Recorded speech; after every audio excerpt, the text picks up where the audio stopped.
Welcome to Codex, a history of video games. I'm Mike Diamond Hands Coletta. And I am Tyler Paper Hands Osby. Oh, I don't want paper hands. I know, I just set you up for that. That was fantastic. Oh, today is a great episode. Tyler is talking about Metroid. This is definitely one of the ones that have been like on our list forever that we should have done years ago. But you know what? We're here now. Let's get into it. We really should have. But let's take a break from the Calls of Duty. That's the proper plural of Call of Duty, I think. Calls of Duty. I have played all of the Calls of Duty games. Yeah. I do still want to continue that series because I think it is one of the most impacting series in all of gaming. But today, we'll switch gears a little bit, cover another classic series that I think has seen its influence reverberate throughout gaming history, especially making a bit of a comeback in recent years, at least the gameplay style is. So we'll talk about the Metroid series. And I think Mike said you wanted to cover Castlevania, right? I do, and we will have more to talk about that at the end of this episode. All right. So Castlevania is like kind of similar to Metroid, but they're also very, very different. They share a lot of similar elements, so much so that their genre is lovingly referred to as Metroidvania. I love that term. Me too. A lot. Yeah. People say it's overused. I think it's fun. I love it. Yeah. It's getting up there with like Souls-like now too, where where a game will take something from the Dark Souls game, and Metroidvania does something similar. What if they started doing it with first-person shooters and it was called Call of Battlefield? It's a Call of Battlefield is really what this is. It's a Call of Battlefield, yeah. I was saying Daddlefield with a D. I'm gonna start jokingly referring to games set in like generic war zones as a Call of Battlefield game. It's a Call of Battlefield game. Everybody knows what you're talking about when you say Call of Battlefield. Yeah, it's weird that they only do that with Metroidvania, really. Like, it's not like, you don't describe platformers as like Supersonic Brothers. Like, it's just a weird... Yeah. I don't know why Metroidvania is stuck. Yeah, I can't think of any two games that have been mashed together. I mean, you've heard like roguelikes, which is a genre that's like games that are like the game Rogue in some way, which is really old and I think has kind of lost its meaning over time. And also Souls-like, where it's like, oh, it's like Dark Souls or Demon Souls. But nothing that like meshes two together the way Metroidvania has. Yeah, occasionally I see a Reddit post where someone is very mad at how often the term Souls-like is used. Yeah, people. It's a very contentious topic, I think. Do you think it's overused, or do you think that there have just been a lot of games using it lately? Like, is the rise in the term misnomer, or is it a rise in the games? From what I've seen, it's like your classic. Like, in the same way that Ubisoft found out that people love open world Assassin's Creed and a lot of their games now are a lot like that. It's like everyone loved Dark Souls, so let's make a lot of games about Dark Souls. Yeah. I don't care. I should preface this off the bat. I don't care, but this is what I've read on Reddit. Okay. The popular social media site Reddit. Of course. I have no dog in this fight. Hey, if you're making games because I am a big fan of Jedi Fallen Order, which is 100% got Dark Souls influences in it. Yep. So, yeah, looking at you, Ogdo Bogdo, that giant frog. Oh man, the worst. Yeah. Well, lucky for us gamers, there are so many games that if you don't want to play one, you don't have to. That's right. And you should stop playing. If you don't like, if there's anything that anyone takes away from this podcast, I really hope it is, hey, if you're playing a video game and you don't like it, just stop playing it. No one cares. It's fine. Yeah, you don't have to keep playing it. Okay, but back to Metroid, which you've always said, we're very surprised. We've never done it before. Like, I know Mike suggested it last week that we do Metroid, and I was like, oh, I'm pretty sure we've already done that, right? So I like looked through all of our notes because we've been doing this for years now, and I was like, no Metroid. We've got a Samus Aran-sized gap in our coverage. And you're a huge Metroid fan. I am, yeah. I love Metroid, especially Metroid Prime. I think Metroid Prime is probably my favorite GameCube game of all time. And maybe that's what I was remembering. We probably talked about it when we talked about GameCube games. Because I think Metroid Prime is like, right alongside Ocarina of Time, is like what Nintendo bringing a game from 2D perfectly into 3D while like innovating and making an awesome game while keeping the core of what made the game awesome before, like Mario Brothers to Mario 64 is kind of the same way. So, oh yeah. By the way, I have a copy of Metroid Prime on GameCube now. When I got that with my friend giving me all those games before he moved. Oh yeah. My only problem, I don't think I have a TV that supports the 3 red, yellow, white inputs anymore. Oh wow. You don't have any TVs that old, huh? Yeah, I think I have to maybe find out if the one in the living room does, but that means I have to take over the living room to play Metroid Prime I'm a child back when Metroid Prime came out. Yeah. Do you have a Wii? That has a component cable do have that you a may Wii, have. so I might be able to use the component cable. Yeah, maybe you may I be should able look to do into that. That's a good call out. I did not think of that. I will look. That's probably report back. I would. That's probably the preferred way to play it too, because you can play it in progressive scan mode, which Metroid Prime supports. So it's like all widescreen and awesome. So I think it's widescreen. Yeah, I want that. I want that widescreen. Yeah, sure. Yeah. So before we dive in, though, but what is the Metroid series? The series hasn't seen like a modern iteration since the 2010s, actually, like a new entry in the storyline. In 2010, we got Other M, which was not really received very well, which is kind of crazy to me because I feel like Metroid has never been not relevant, even though it hasn't had a new entry in the storyline in like 10 years. There have been a few spin-offs and some side games released since then, and there was a really, really good remake of Metroid 2 for the 3DS. We haven't seen any new things in Samus's story since Other M, unless I'm wrong. Maybe somebody can correct me, but I just find that kind of crazy. Isn't Samus currently kind of more of like, we're going to throw her in like Smash Brothers and other games like that, like part of the Nintendo family of characters that everyone loves? Yeah, but hasn't had her own game. There were no Metroid games on the Wii U. There have been no Metroid games on the Switch, although Metroid Prime 4 is in development. So there's some hope. There you go. Yeah, and I'm excited for that now because I'm all about the new and improved big games. fan. I'm a snob officially now. Yeah. I'm officially a snob. I hope they re-release the Metroid Prime trilogy on Switch. That would be so cool. Nintendo loves re-releasing things and taking more of our money, so I'm sure they will at some point. Yeah, we'll be hitting the 35th anniversary of that series pretty soon, probably, so hopefully we'll get something good. But before we get to that part, let's go back to the beginning. Like many of Nintendo's most popular franchises, the Metroid series got its start in the 80s on Nintendo's first home console, the NES. So the first Metroid game, if you're unfamiliar with the Metroid series, the mainline games all follow a pretty similar format. You play as Samus Aran, a bounty hunter in space, kind of like Boba Fett. You got a super cool spacesuit and a super cool ship that you fly around in space, hunting space bounties. The story usually starts when Samus lands on a planet and starts exploring and uncovering secrets. Gameplay-wise, they are side-scrolling platformers, except for the Prime series, which we'll get to eventually. But they're non-linear and they're very vertical. Like there's a lot of up and down as well as side to side. You get a few different tools to help you get around. You got a gun, which generally has a few different options available to it by the end of like different kinds of projectiles. You get missiles, and you get the ability to roll up into a morph ball to get to harder reach areas. There's tons of other moves too, like jumps and high jumps and screw attacks and all kinds of like crazy stuff. But unlike other platformers like the Mario series, the player is encouraged and required to revisit areas they've already explored in an attempt to uncover new secrets and pathways by using the tools you've gained from other areas. So generally, it works a little bit like Zelda, where you progress in the world, you beat a boss somewhere, and you get a cool new power that lets you access new areas. And if you go back to old areas that you've already been through, you'll find that this new power lets you find new areas, and that's kind of how eventually you make your way through by exploring the whole world, and then you get to the last boss, you beat it, and it's great. It's very fun. The story usually involves uncovering some kind of plot by the main bad guys, usually the space pirates. They usually want to use these dangerous like space alien animals called Metroids to like take over the universe or something. I don't know. The story in the first game is pretty sparse, and the story in later games is definitely the kind of thing you pick up through, not through like audio logs, but you pick them up through like finding things and like reading stuff in logbooks. Except for the Other M, which was very story driven, and I guess I haven't actually played it, so I don't know if it's good, but we'll talk about that when we get to that. If you've played the Other M, email us at codexhistorypodcast@gmail.com. Yeah. I'm curious. Yeah, and all of the Metroid games sort of work on this principle, with later titles expanding on it and adding new upgrades and larger areas to cover. The Prime series on GameCube and Wii have a very similar structure, except they're first-person shooters instead of 2D side-scrolling platformers. And they're really awesome, too. And we'll get to those eventually, but probably not today. But today we're just going to cover the first game, the first Metroid. Can I make a real quick note to the listener right now? Yeah. My cat, I'm home alone, and my cat is in need of love, and she's going to be very loud. So I apologize if you hear a cat meow. There's one right there. If you hear cat meows throughout the podcast, I'm not going to edit them out because it's hard to tell, if what shows up. But yeah, cat lovers. Podcast producer Delilah, total scumbag. Here we go. She's a very big Metroid fan, so I can placate her by talking about the first Metroid.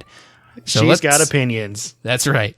Let's get to the grime facts for the first Metroid. It was developed by Nintendo and published by Nintendo, specifically developed by their R&D 1 division. It was released in August of 1986 in Japan, August of 1987 in the US, and then January of 1988 in Europe. It was released in Japan, it was released on the Famicom Disk System, like Legend of Zelda before it. In the US, it was released on the NES, and it was also released there in Europe because the Famicom Disk System never made it outside of Japan. It was released on Game Boy Advanced as part of their NES Classics series, so it was like just straight up the original game on a cartridge for the Game Boy Advance. And then there was also a remake of it called Zero Mission, which we'll talk about very, very briefly at the end, which is the best way to play the game if you're just trying to get the storyline, because it's just totally remade. It's really awesome. It's also been released on every virtual console ever. If there's a virtual console on your device, it probably has Metroid on it. I'm not going to go through them all because it's Do you think the Switch would have it on their emulator? I think so. Oh, that's cool. So I gotta look into that. Yeah, it's everywhere. Nintendo's reselling this game all the time. It's also a part of Metroid Prime. If you've beaten Metroid Fusion and you link your Game Boy to the GameCube, you can play through the original Metroid. I guess they like doing that.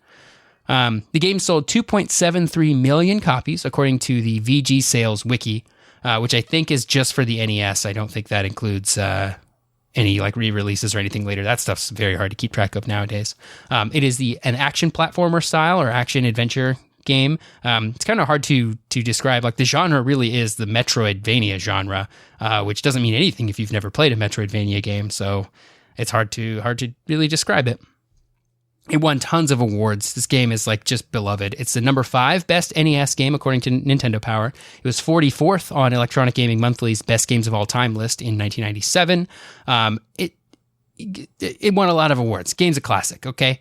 It takes about 7 hours to beat from start to finish, and you get better endings depending on how quickly you're able to beat the game. So you're kind of rewarded for playing through it more than once and trying to get faster and faster at it. The game doesn't have a Metacritic score because it came out in 1986. Metacritic didn't exist back then. If you look up any top NES game list, you find Metroid in there. It's almost always in the top 5. This game's good, all right? And if you don't like it, you're wrong. That's not true. If you don't like it, that's fine. I like it. I like aggressive Tyler. Here we go. So those are the grime facts. Let's tell kind of the storyline here of Metroid, not the story in the game, but the story of Metroid.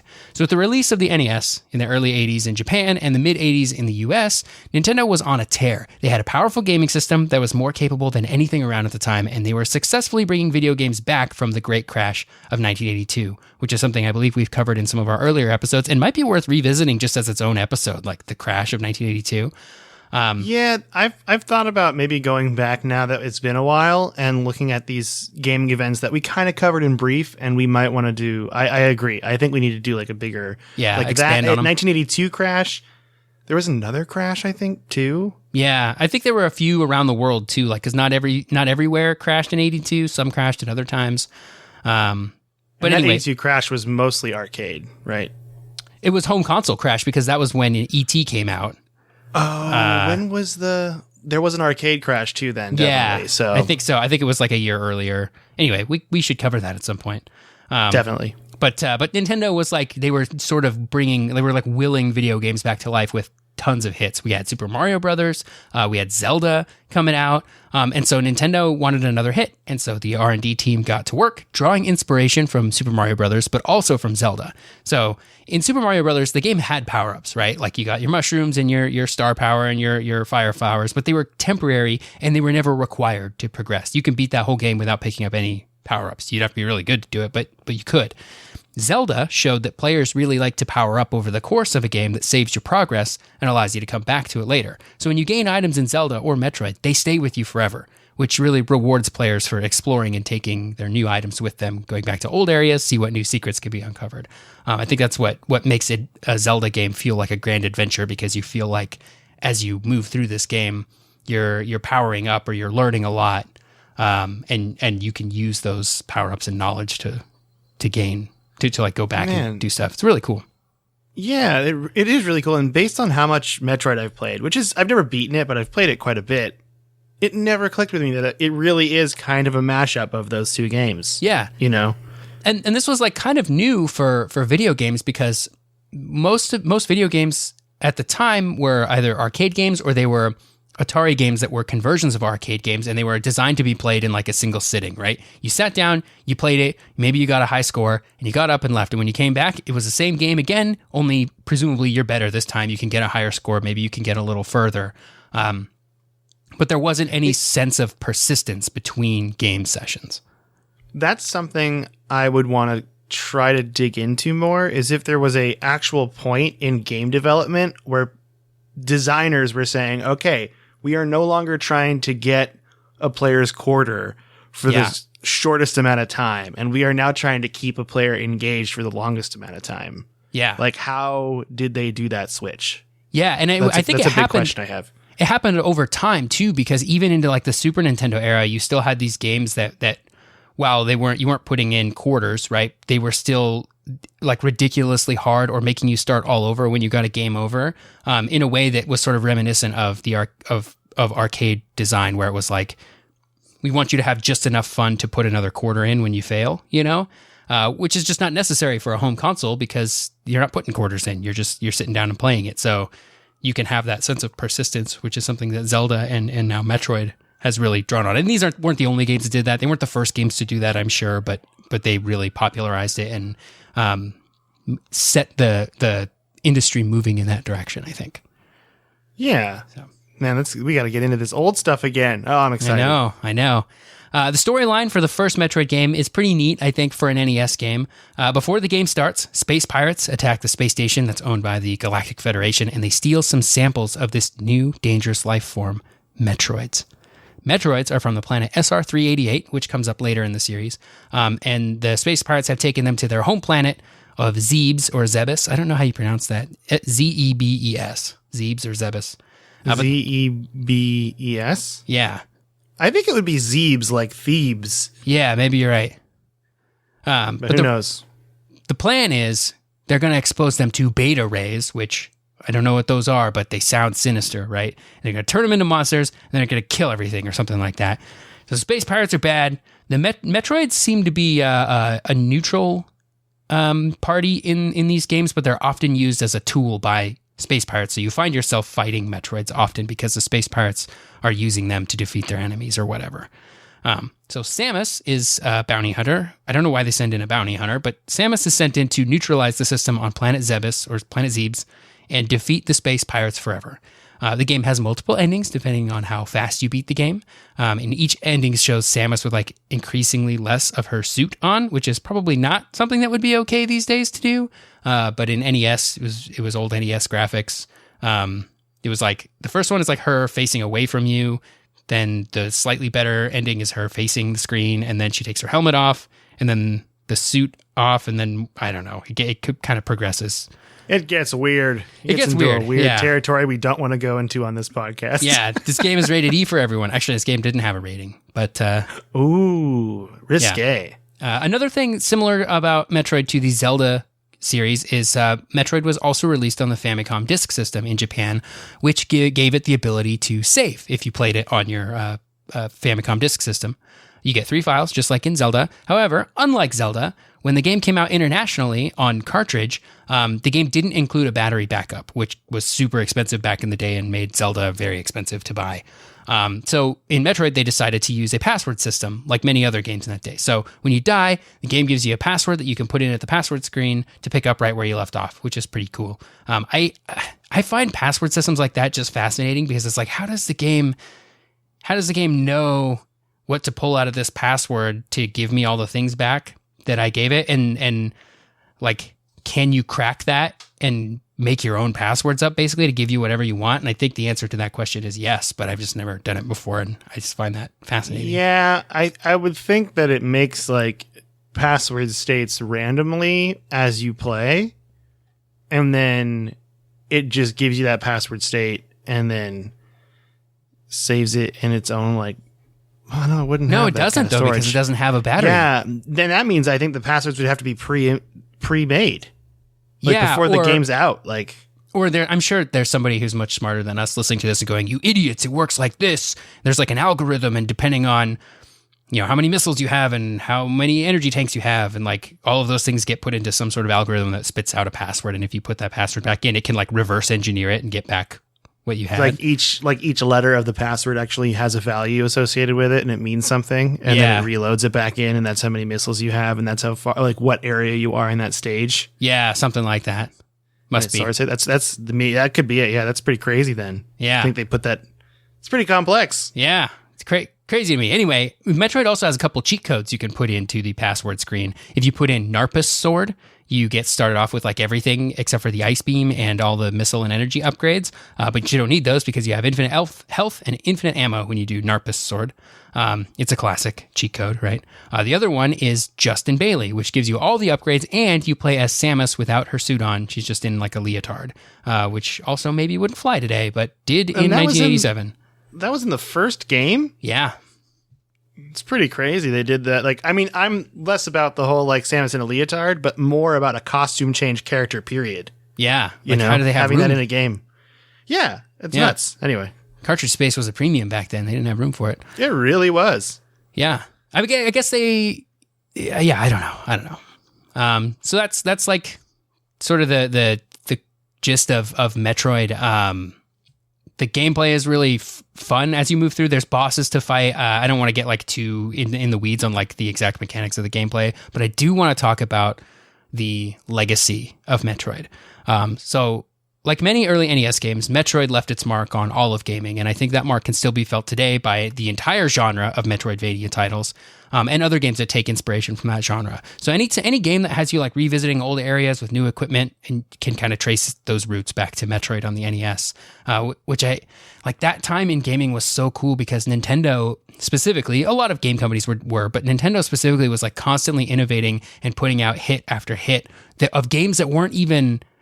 that they were so different from anything that came before that like it just was like stuff people hadn't seen before, and it was still the early days, and it was like the Wild West of games just coming out, and there were a lot of experimental games that happened on the NES, and I would venture to say that most of them were bad, but Nintendo consistently put out really good and really fun games that I think were really cool. And like here's some examples of games who I think feel the influence of Metroid.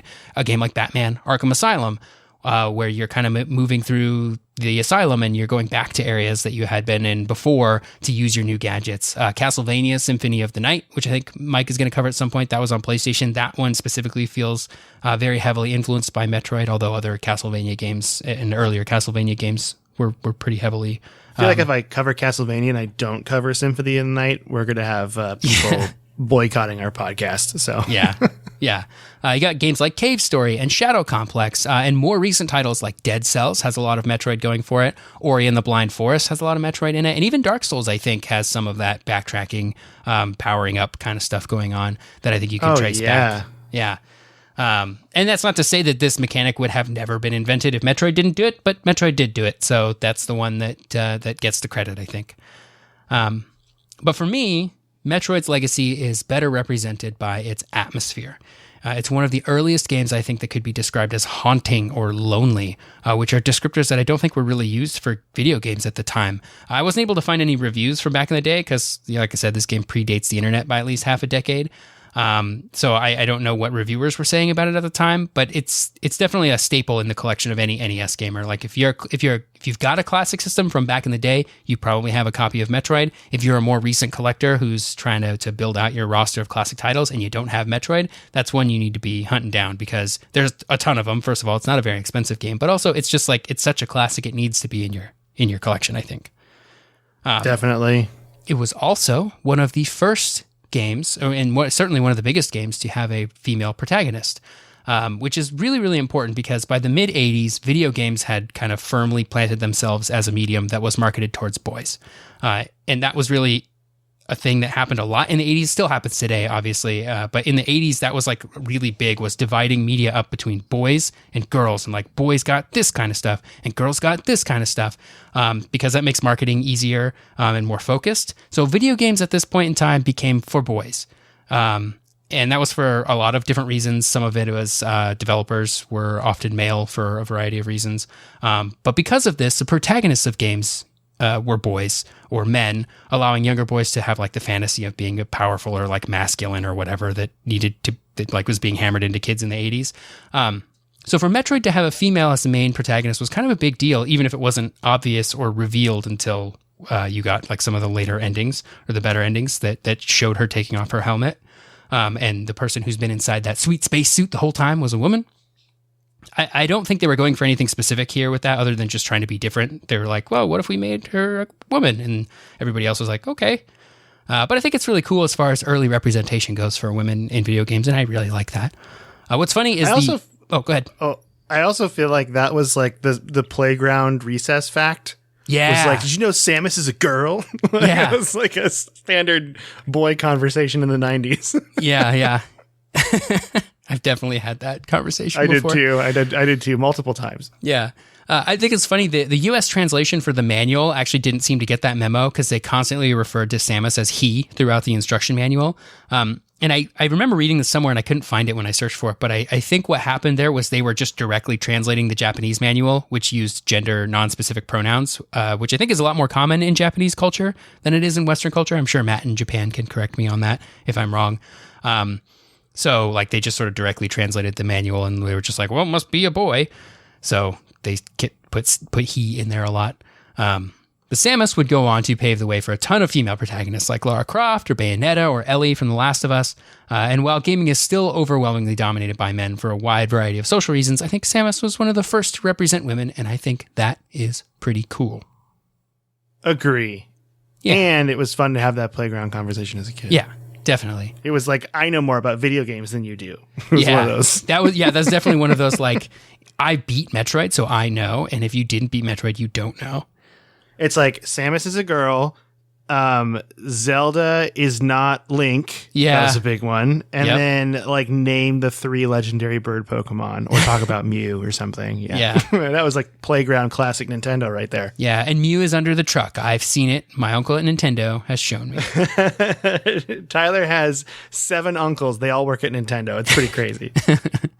Metroid has seen several re-releases basically on every Nintendo platform after the N64 in some form. Like I said earlier, it's included in Metroid Prime if you link your GBA copy of Metroid Fusion after you've beat Metroid Fusion.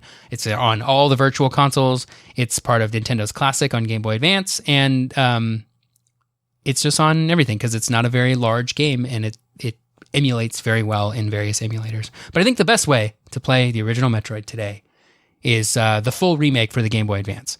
It's called Metroid Zero Mission, and it's like expanded remake of the game with the same classic story, all the classic areas, but it's expanded, bigger. I think it has more upgrades. It's got way better graphics. It's basically the original Metroid remade in the engine and style of Metroid Fusion, and it was a really, really great way to play that game because going back and playing the original on the NES, it just feels old. It's rough, like many NES games are, and I think a lot. Myself and probably a lot of people who listen to this podcast can probably make themselves play old games and understand the context that it takes to push through it.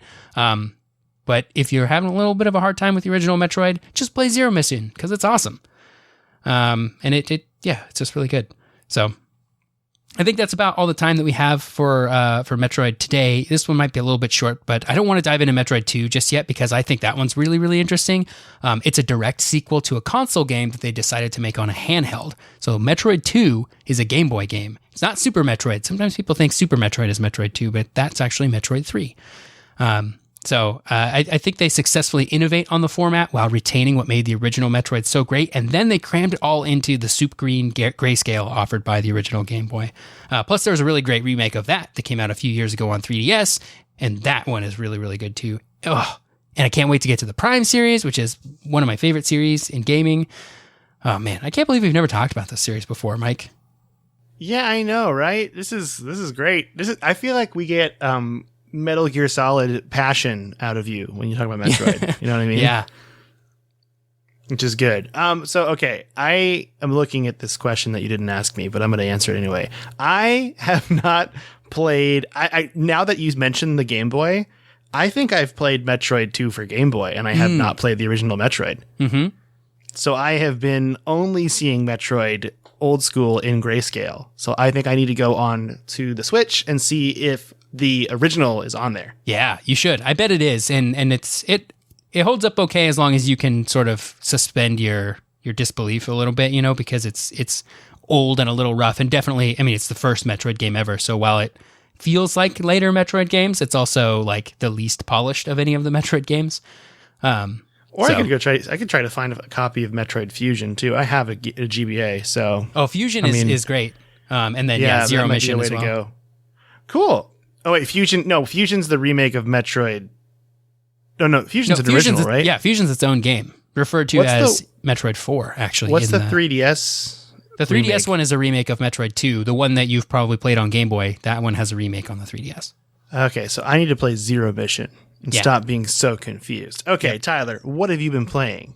This week, I've been playing a lot of World of Warcraft, which is exciting because we finally got all of the bosses cleared for you. You've cleared all the raid bosses. I have won the World of Warcraft. You're a World of Warcraft raider, and you've beaten all the bosses in the latest raid, and that makes you awesome.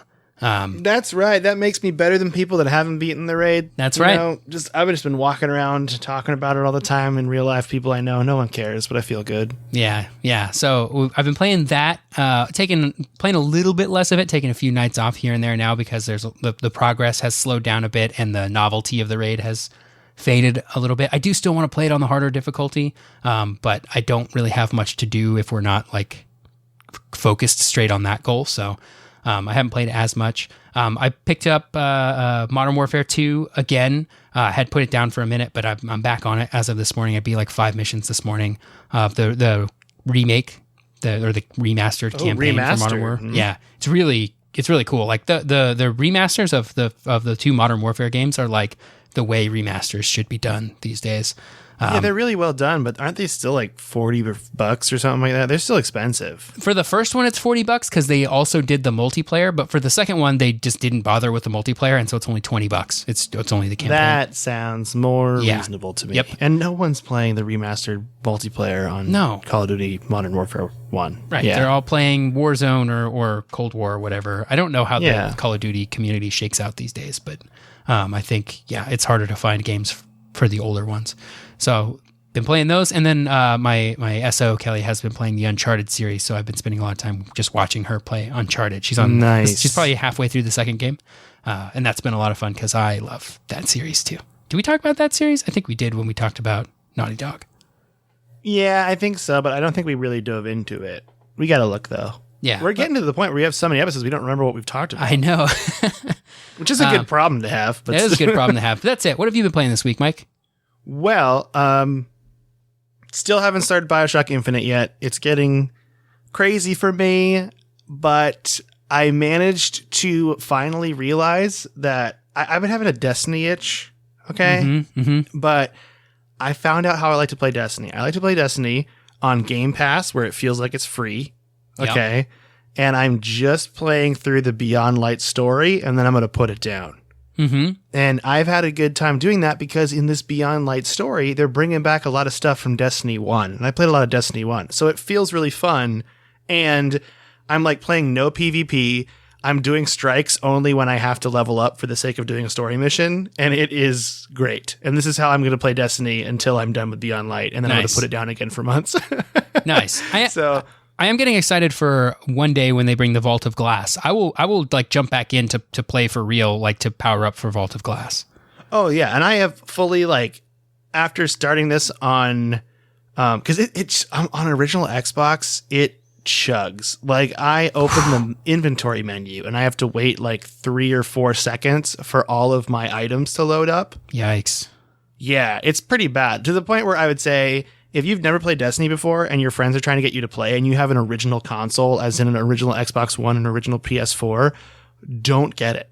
Like, get it if you have like an Xbox One X at the bare minimum. And if you have a Series X or a PlayStation 5, even better. But yeah, after playing it on PC with you, where we were playing it with like really high frame rates and good graphics, it's just kind of hard to go back. The gameplay isn't really affected. It's really just the menus and the loading times.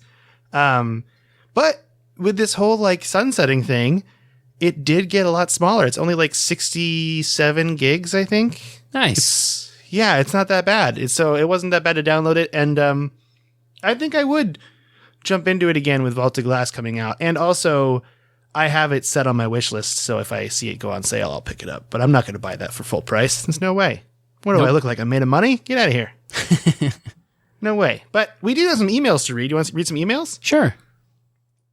So the first one is from Mark. And this is great because Mark brings up something that we started doing without Mark knowing. It's even better. Okay. So Mark says, "Hi, Tyler and Mike. Hope you are both doing well in the new year. A couple ideas that I thought would be fun to hear you dive into. 1, beat 'em up games. Apparently it was one of the less popular ones overall, but my brother and I used to love Streets of Rage on the Genesis. And Streets of Rage, I think, is on its 4th iteration now, right? It just had a new one. Yeah, I think so. I mean, that's one that seems to stay relevant.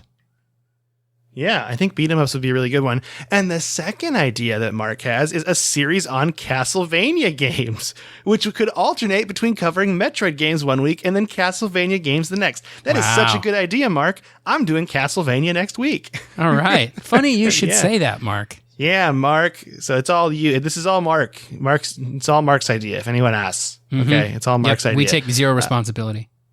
So Mark says, "Take care, Mark." So thank you for the email, Mark. I will be doing Castlevania next week, and then we're gonna maybe do a little back and forth. We're kind of jumping around. I like jumping around more, I think, than sticking to one series like we've done in the past for so long. Mm-hmm. And it's been kind of refreshing it. It's freshened up the podcast. I like it. Do you want to read Mo's email? Sure.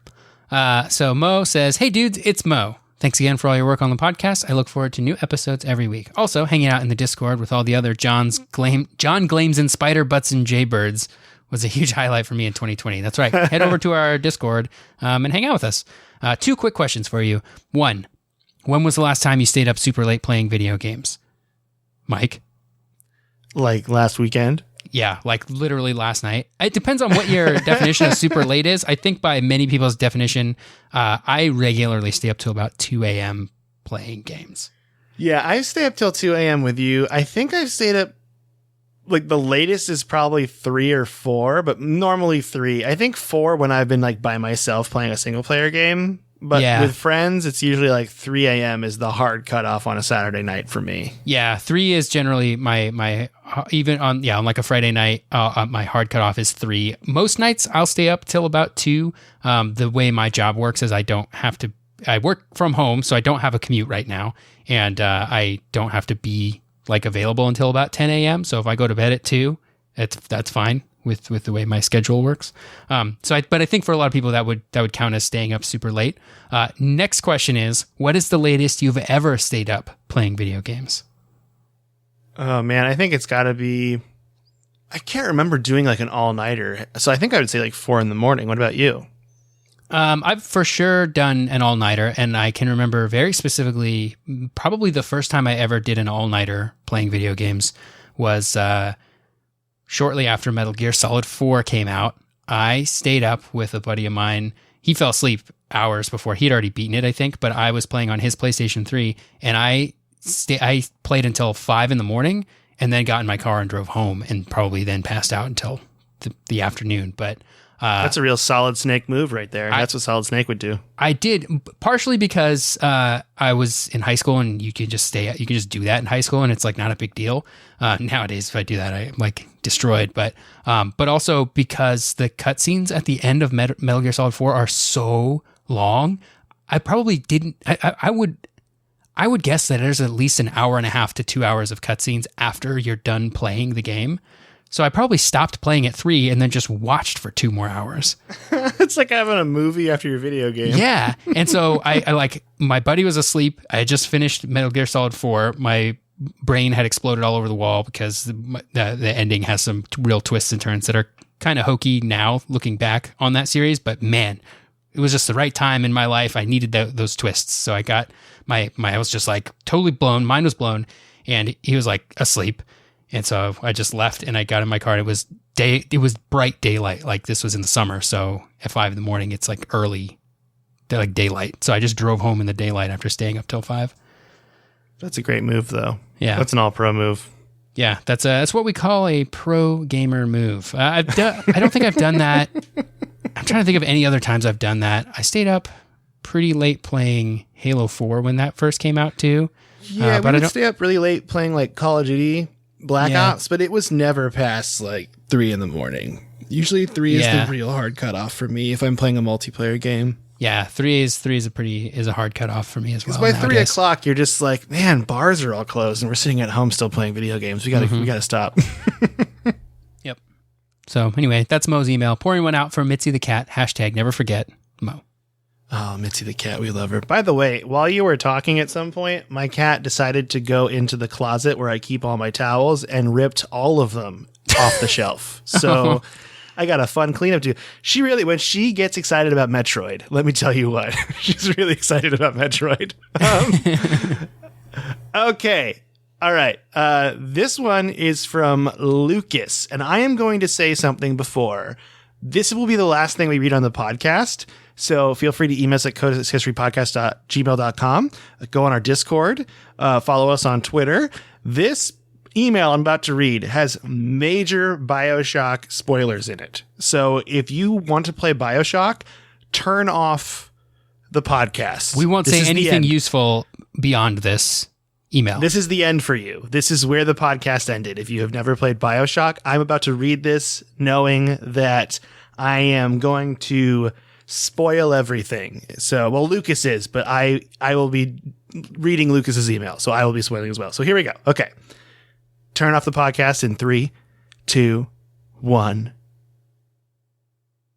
Are you still here? Well, guess what? Here comes Lucas's email. Hello, Team Codex. Thank you for 2 really good episodes on the Shock games. Looking forward to the BioShock Infinity episode. No stress. Enjoy Infinity, Mike.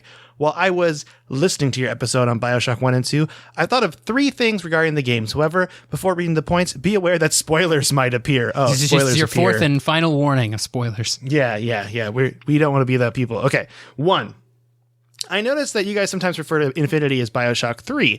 I know that 1 normally calls the game by the number it got as part of a series. Save doing so with Infinity is a bit misleading story-wise. Infinity takes place before, after, and during the other games. What the Hello Kitty does he mean? You might be asking. Well, it is simple if you think this type of physics are simple. It takes place in an infinity of worlds. This is the major spoiler. Time-wise, in the game universe, Infinity starts half a century before BioShock 1. Save, spoilers, in all caps. It ends, if one counts both episodes of Burial at Sea, just before BioShock 1. Hence, it should be called BioShock 1 if it was to give it a name based on that fact. However, it takes place after BioShock 1 and 2 at a certain point. It all really down to one's perception and interpretation, whether you feel that it is right to call it BioShock 3 or not. Save 1, gotta say that it was a smart move naming it just Infinity and not adding 3 or 1 to the name. What's your take on it? I was calling it 3 in the episodes because it's the 3rd game, you know? And the prequel aspect didn't really matter to me, much like, I think, Tyler, you mentioned this. Was there a Metal Gear Solid game? Metal Gear Solid 3 takes place before all the other ones, and it is actually called Metal Gear Solid 3. Yeah, and I was just saying 3 is like shorthand for Infinity, or is infinite. It's infinite. I've been reading it. Yes, okay. I will say infinite from now on.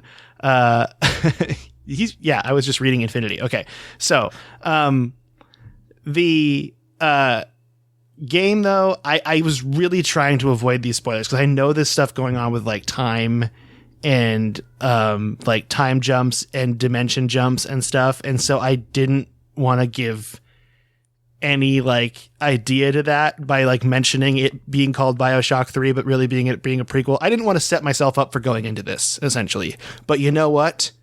We're into it now. It's fine. And we gave warnings. So here we go. Okay. There will also probably be a point on the BioShock Infinite episode where I will be having a hard spoiler cutoff at the end of the episode. Like, we'll probably read emails and everything, and then we'll jump into the hard spoilers at the end, the same way we're doing it now. So I have myself played most of BioShock 2 and played through Infinite. Gosh, I'm going to keep reading Infinity if it's written that way. I'll just correct me, Tyler. Okay. Correct me. Okay. Plus, both episodes of Burial at Sea. However, I have not played Bioshock 1, nor have I played Bioshock 2 Minerva's Den. Interesting. So Lucas has not played the 1 or Minerva's Den. It got me thinking of a new, to me at least, way of playing through the series. Start with playing Infinite and both DLC. After you have finished those, play Bioshock 1 and 2, Minerva's Den included. Why this setup? Well, warning, more spoilers headed your way. Infinite sets up the story for Bioshock 1 at the end of the Burial at Sea episode 2. Personally, I am looking more forward to playing Bioshock 1 now, when I have played Infinite in both episodes than I was before. However, a tip to those who wants to do this, skip the recap video that you were offered just before the starting episode 2 of Burial at Sea. I didn't know now. I regret it. What do you guys think of this setup? So he's talking about playing games. Like, you know how some people watch Star Wars in the order, like chronologically? Yeah. Versus watching it in the order they were released. So I think Lucas is talking about doing that with Bioshock, and I think that's a great idea. I am going to take a hard counter to that. I don't think it, with most series that have like sort of things released out of chronological order, I don't think you should change the order in which they were released, because then you lose the context of which of the episode that you're on. You lose the context in which it came out in. Like if you play Metal Gear Solid 3 before you play 1 and 2, there are things that happen in 3 that are big twists that you don't even know are twists. They just become part of the story in 1 and 2 that I think like you sort of ruin that for yourself if you play 3 before you play 1 and 2. I think you should always watch, play, experience a thing in the order that it was released and not in the order that it takes place chronologically. That's my opinion, and I'll argue it. Okay, so then my vote is, hey, you know what? Go for it if you really want to do this way. Tyler's vote is don't, but I do agree. It depends on what they say in Bioshock 3. I just called it 3 again. In Bioshock Infinite. It depends on what they say about certain spoilers in 1 and 2. And I don't know that yet because I haven't started it. So be wary, Lucas, I guess, is what I'll say. Yep. And please let us know how it goes if you play it this way, because I'm really interested to know. Or if anyone else listening still has played it this way, I'd be very interested to know if it works. If you could play Infinite, all the DLC, then jump to 1, and then play 2, and then play Minerva's Den. I will say, if you've already played the series and you're doing it again, doing it in chronological order can be another way to sort of get perspective on those events. I think that's totally fine. But for your first time experiencing a thing, I will always say do it in the order in which it was released. Yeah, that works. Yeah, okay. Yeah, I think that's good, though. I'm excited. Okay, so the third point from Lucas. I don't know what 1968 was like in the USA. Save here in Europe, it was a year of protests. I think it was here too. It was like the... Yeah, there was... a lot of if protests. I remember correctly. As a person not alive 20 years before my birthday. Okay, so for instance, the Prague Spring, or the riots in Paris, was at 1968. Many people, mostly students, gathered and protested their governments in Sweden. Surprise, I'm a Swede. These mostly leftist movements became known as... Oh man, I'm going to go for it. Okay. It translates to movement of 1968. 68 Rorelsen? Okay. Is that how you'd say it? Sure. Many of these participating was inspired by new leftist ideas, among those Mao's in China and his version of communism. Oh, this was like communism movements in Sweden in 1968. Why am I telling you this? It is not Codex, A History of Socialism and Protests. Well, you mentioned that Bioshock 2 takes place in 1968, and that new ideology of rapture is based on Marxism and other left-leaning, might be an understatement, thoughts. Hence, it makes perfect sense that Bioshock 2 takes place in 1968. It was a year of leftist protests, and Sweden is remembered as a red year, emphasizing the focus on socialism. Oh. Yeah, because in Bioshock 2, they're talking about like collectivism. It's weird because I think you could definitely take the interpretation this way, but I took it more as what was going on in 1968 in the US. This is like hippie cult time, you know? Like this is, I think Manson was after this, right?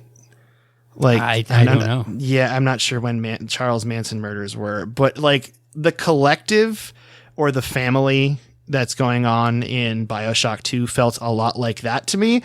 And it was, I guess you could definitely take some like socialist communism stuff out of it, because it is the opposite of Andrew Ryan. But I was thinking of it more being along the lines of like almost like religious cults, essentially, especially with her being Lamb. But this is definitely another take on it. And I think there are definitely multiple takes for what was going on in BioShock 2. So thank you for sharing, Lucas. Sorry for this long email and sorry for the grammar mistakes. It probably autocorrected to infinity, and I've just been reading it that way because I am a ding dong. Okay, so BioShock Infinite. Thanks again for an awesome podcast, and would you kindly keep up the good work? Alt got and best regards from cold Scandinavia, Lucas, aka Lubstube on Discord. P.S. You have my explicit permission, thank you, to butcher the Swedish language as long as you try to pronounce the words correctly. Winky face. I think you gave it a good faith effort there.